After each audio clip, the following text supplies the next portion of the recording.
the following year on the basis of not having nuclear weapons deployed. So it's I think basically there probably would be a starting point of particularly Washington and others wanting to keep the status quo of nuclear weapons deployed in Scotland.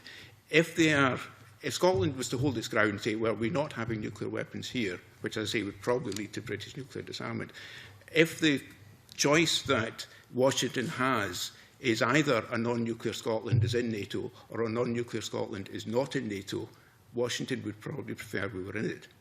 And that would be the starting point. But I don't know if other folk want to come in on that. Colin Flynn. Yes. I think we'll come to the nuclear question in a minute. I don't think that membership of NATO for Scotland will be terribly problematic, although I understand other people have different views. My argument is that there is an open door policy to NATO membership for European states if they meet the criteria. Scotland already meets most of the criteria. Neither would Scotland go to the back of the queue to join. If there are some barriers to membership, one was originally, would Scotland, as John was talking about there, can it be a non-nuclear state, enshrine the legality of nuclear weapons in a written constitution and still be part of NATO?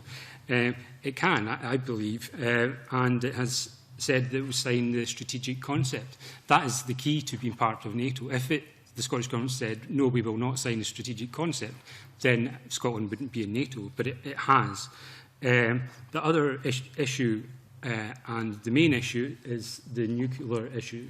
And it's not whether Scotland has nuclear weapons or not. I think there will be a lot of pressure on the rest of the United Kingdom and the United States to not be seen to bully Scotland.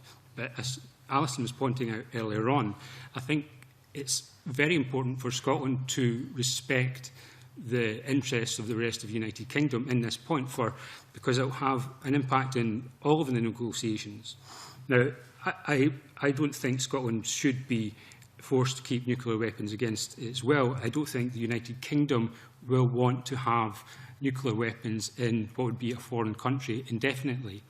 But I also don't think it is right, although I'm not a supporter of nuclear weapons myself, I don't think it's right, and the White Paper notes this, that it's not the place of the Scottish Government or the Scottish Parliament to force the disarmament of the rest of the United Kingdom. Therefore, I would say membership, there will be discussion over membership, but it would be important for Scotland to give the rest of the United Kingdom the time to decide whether it either wants to continue with a nuclear deterrent or the time to move it.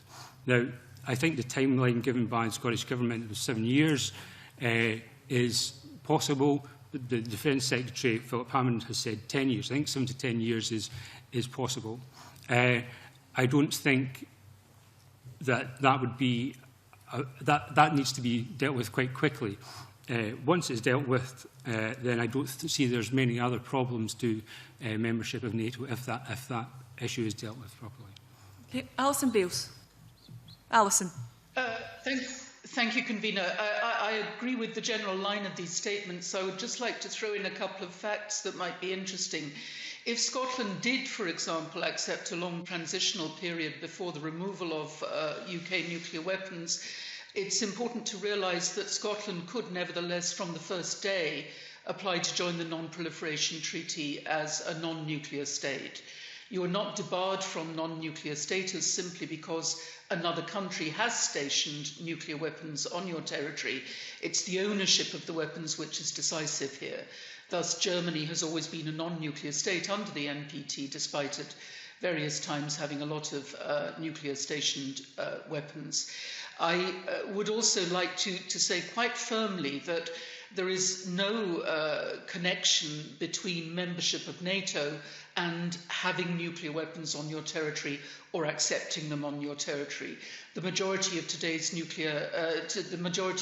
members of NATO have never had such weapons on their territory, and indeed in 1997 NATO assured Russia that none of the new members after the Cold War, which includes, by the way, the eastern half of Germany, would have any nuclear objects on their soil. That was a limitation that NATO imposed on itself rather than a matter of countries trying to wriggle out from their nuclear obligations. So Scotland's position would not be so peculiar in NATO terms, and it would be able to declare itself a non-nuclear state with UK nuclear weapons still on its territory. Chris Adamson.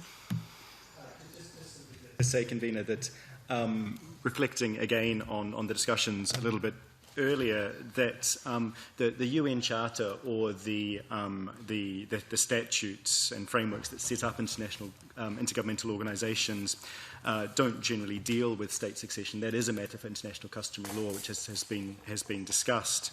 But when we discuss defence, the starting point has to be the Charter of the UN, which, again, in the first line of its preamble, says very clearly that the purpose, we the people of the United Nations determined to save succeeding generations from the scourge of war. The purpose of the international community is to keep peace. And the Charter of the UN provides, under Article 51, a very limited exception in relation to defence, and the NATO is set up under that. And Scotland's engagement with NATO, whether that's as part of the UK or independently in Scotland, we need to take our human rights obligations into that, and that includes ensuring that any defence personnel are fully trained in international humanitarian law and the laws of armed conflict. And so that obligation resides here in Scotland. And while there can be discussions about how Scotland constructs its defence, though that's not negotiable, is that the obligation to ensure that any defence personnel acting at the UK or Scottish level have that as their starting point. Okay, thank you very much. We're just about out of time. I want to make sure that all of my colleagues around the table, and I don't know if you've got any final points to add, Professor Tompkins, if you want to add, and any of the colleagues around the table, if you want to make any final points. Professor Tompkins. To make one final point, Convener, thank you, and that is that one issue that has not been discussed in the conversation this morning, which I've enjoyed, and thank you for inviting me and allowing me to participate for the most part, is costs. The reason why this distinction between institutions and assets and liabilities, which you did not allow me to finish explaining in my earlier response, which was a response to correct the record, having my earlier evidence having been misrepresented by a member. The reason why this matters is not because it's an arcane point of international jurisprudence. It's because if the white paper is, as I believe it is, wrong to say that Scotland will automatically, an independent Scotland, would automatically be entitled to its fair share of UK overseas properties, then it's obviously the case that Scotland is going to have to develop these networks, develop these properties, find diplomatic staff, train them, pay them from its own resources. And these are part of the inevitable start-up costs of an independent Scottish state, which the Independence White Paper famously says nothing about. And I do think that it would be, if I may respectfully say so, remiss of a committee such as this, which is charged with the responsibility of safeguarding the public purse, not to consider the cost implications of the issues that we've been discussing this morning. Any reason why I needed final comments so we could pick up some things. Sorry, Claire Adams is going to come in first and then Rod. Claire. It was just in relation to the costs as laid out by Professor Tompkins, but obviously the other side of that is that Scotland already pays for its share of the international embassies at the moment, and actually in the white paper it says that they expect that the international costs for Scotland, as laid out with the priority areas at list, would actually be less than its current contribution to the UK embassies as they stand at the moment. And obviously, if these embassies no longer also have responsibility for the great work that they do on behalf of Scotland, you know, in some terms, you know, their relationship changes as well, and that, you know, will they be able to sustain that level of representation and the number of staff and all the rest? And really, would it not just be in the best interest of both areas that a negotiation and a sharing of these assets was done in order that they could continue in, you know, following an independent Scotland?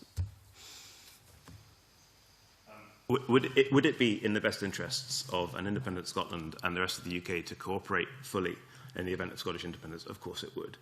Would that happen? Yes, it would. But it would not happen on the unilaterally declared assertions of one party. That's not how negotiations work.